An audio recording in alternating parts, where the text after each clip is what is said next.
Before I get into the bulk of this video, I will be covering massive spoilers for Seasons 1 and 2 of the upcoming A Knight of the Seven Kingdoms TV show produced by HBO. You have been warned. One of the things that myself and many other people love about A Song of Ice and Fire, Fire and Blood, House of the Dragon, and Game of Thrones is the moral grayness and complexity of the characters. Nearly everyone in the main story has some aspect of grayness to their character. The heroes sometimes murder people in cold blood, while the villains will sometimes show some signs of sympathy. This, combined with the fact that we have the privilege of actually being in these characters' heads, leads to a lot of characters that feel like fully fleshed out people instead of just events happening on page with a camera watching. This is a major part of the reason why so many people love these stories. However, it has also led many people to falsely assume and criticize George R.R. Martin and A Song of Ice and Fire as a whole, calling it a nihilistic series with no true good guys and no positive message. And to that I say, while that's not even true in the main series, you most definitely haven't read the prequels to A Song of Ice and Fire, A Knight of the Seven Kingdoms.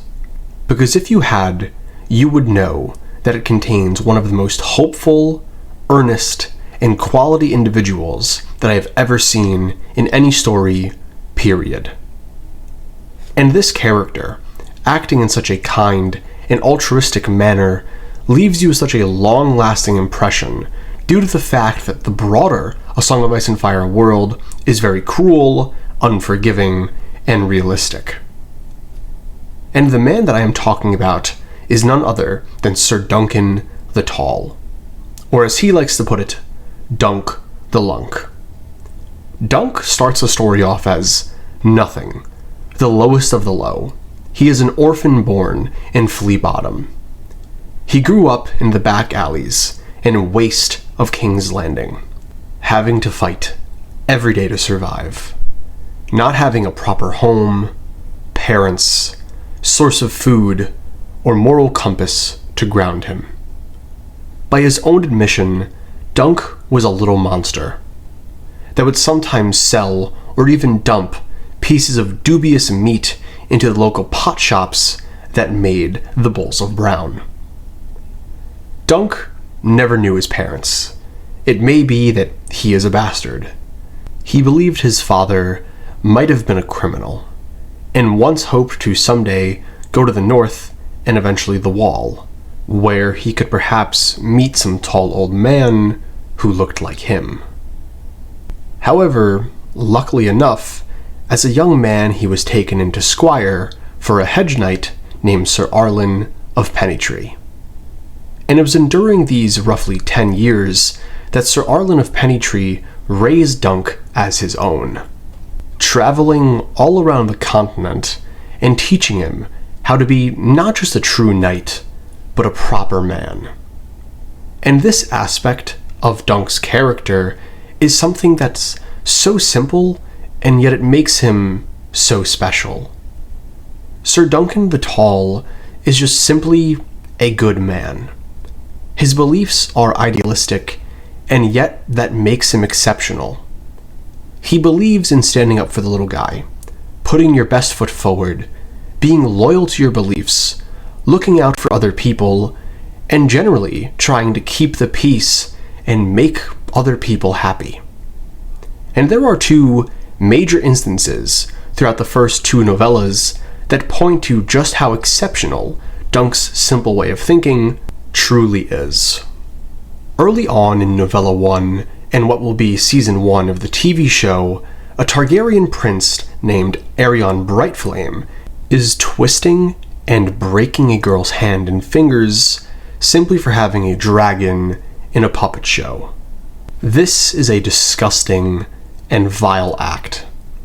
But unfortunately, due to the nature of the world and the fact that everyone knows stepping up to a Targaryen is a death sentence, no one moves.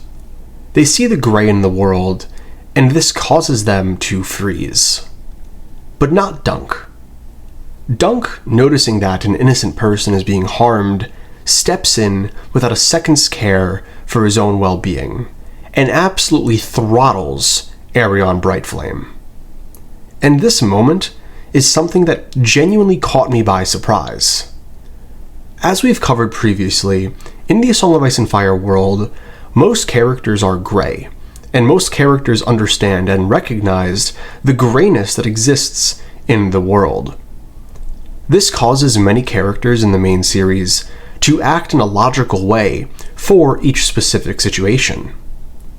But this logic is often cold and cruel, which leads to a lot of characters not stepping into negative situations due to the fact that they recognize the consequences. But Dunc, being so simple-minded and so wholly good, skips over the inner conflict and just straight rocks Aerion Brightflame. Not because he was playing a game or had a wild plan, but just simply because someone was getting hurt and the right thing to do was stop it. And this simple goodness immediately sets Duncan apart from nearly everyone else in the A Song of Ice and Fire cast.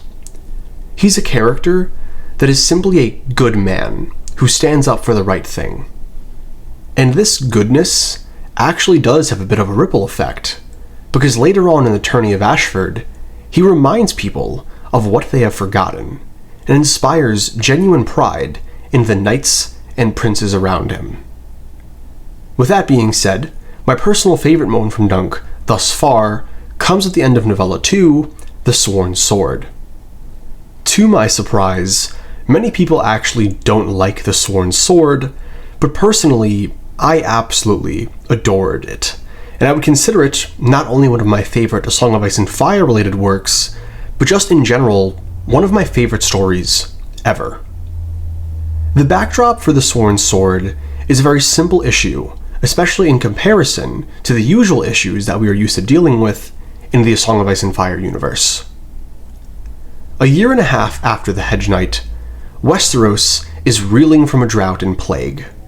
Dunc has sworn service to Sir Eustace Osgray, an aging knight that's clinging to memories of his past. When Dunc and Egg return from a supply run, they discover that a stream near this castle has been dammed by the Lady Rohan Reber of Coldmoat. Tensions rise when Sir Bennis wounds one of her workers, forcing Eustace to gather what few peasants he can to prepare for battle. Dunc, realizing that there's no hope, considers Egg's secret Targaryen heritage as a way out, but decides to keep this hidden in order to not draw attention.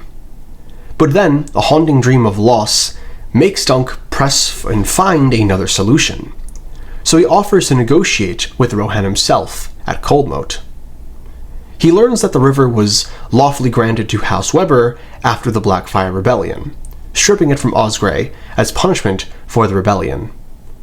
Rohan herself isn't this cruel witch that Dunc was led to believe she is, but a young woman under a lot of pressure to remarry or lose everything she has. Always watched by the overbearing Sir Lucas Longinch. But she refuses to compromise and demands that Bennis be handed over. This conflict then comes to a head at the river. And it is in this moment that Duncan the Tall truly shines as a character for me. Duncan, realizing that conflict is all but inevitable between the two groups, decides to fully take on the burden himself. The first thing he does is pull out a Targaryen ring that was given to him and Egg. This ring, which Dunc has sworn to use only as a last resort, symbolizes how Dunc feels power should be used in the Seven Kingdoms. Power, and the leaders that hold it, should only be wielded purely out of the interest of keeping people alive. That for the most part, the people should still have freedom to live as they please, but with the crown being a safety net to protect them when things get out of hand. The next thing that Dunc does is intentionally cut his own face in order to pay the blood price for Bennis's crimes, symbolizing that for Dunc, sometimes the strong may have to pay the price for those weaker for them in order for the greater good. And then finally, to free Rohan from her pressure and remove the toxic feud between the Osgreys and people of Coldmoat, Sir Duncan the Tall fights Sir Lucas to settle the issue, and ultimately, his self-sacrifice inspires the people around him so much that it unites the two families, ensuring future peace. And to me, this is one of the most beautiful moments of healthy masculinity in literature. Sir Duncan the Tall is a kind and strong man. A man who recognizes what the right thing to do is, and does it without fear. In a world full of Tywins, Littlefingers, Tyrions, and Jorahs, be like Sir Duncan the Tall. Be a beacon of hope in this grey world. I just want to say, if you've made it this far, thank you so much for watching, and please let me know in the comments down below what you thought about this video, and let me know if you want to see more A Knight of the Seven Kingdoms content.